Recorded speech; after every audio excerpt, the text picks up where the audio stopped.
Orang itu tidak pernah tahu. Kadang-kadang Allah itu kita tidak pernah tahu. Andai kan boleh dibahasakan, kita tidak pernah tahu cara berpikir Tuhan.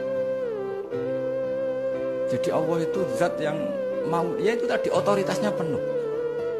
Makanya saya pernah cerita di mana-mana, di kitab-kitab yang saya baca itu ada 2 orang yang ahli neraka, sudah di neraka. Ini sekaligus ijazah, saya ulang lagi sekaligus ijazah, bisa dipraktekkan nanti itu. Setelah itu 2 orang ini dipanggil ke surga sama Allah. Allah itu tanyanya ya aneh, enak di neraka, ya udah enak habis di neraka.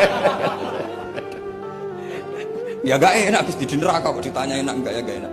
Ya sudah kembali lagi ke neraka, lari kencang-kencang, lari menuju neraka, lari.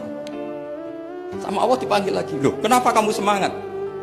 Ya Allah, saya ini kapok, saya ini trauma. Dulu ketika engkau perintah, saya ini lelet sekali. Disuruh sholat lelet, disuruh zakat lelet. Maka ini dengan perintah saya semangat supaya nggak ngulang kesalahan yang sama.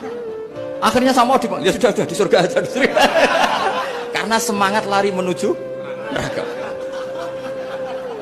Maka ini ijazah nanti kalau di mahsyar ya, kamu dipanggil, ayo masuk neraka, harus apa? Semangat, semangat. Harus semangat. Oke Gusti, semangat. Lah repotnya kalau nggak dipanggil lagi.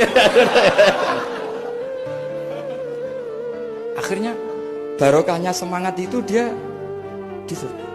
Kita tidak pernah tahu cara berpikir Tuhan, nanti kan boleh dibahasakan seperti itu. Yang satu, ayo kembali lagi ke neraka. Tolah itu. Jalan oleh lagi. Sampai itu nggak semangat oleh lagi. Terus ditanya sama, kenapa kamu tolah gitu? Saya tidak pernah ngira ya Allah ketika engkau panggil di surga kemudian engkau kembalikan lagi ke neraka. Ya sudah kamu di surga saja. Barokahnya husnudzon. Jadi Tuhan itu unik. Makanya dalam tradisi ulama itu ad-dinu ar-riwayah, agama itu riwayat. Sebagian diredaksikan inna hadzal ilma dinun fanzuru amman ta'khuduna dinakum. Agama ini, ilmu ini agama, maka lihat riwayatnya. Karena kita tidak pernah tahu cara berpikir Tuhan. Kita harus mengikuti riwayat yang diutarakan Rasulullah SAW. Karena kita tidak pernah tahu.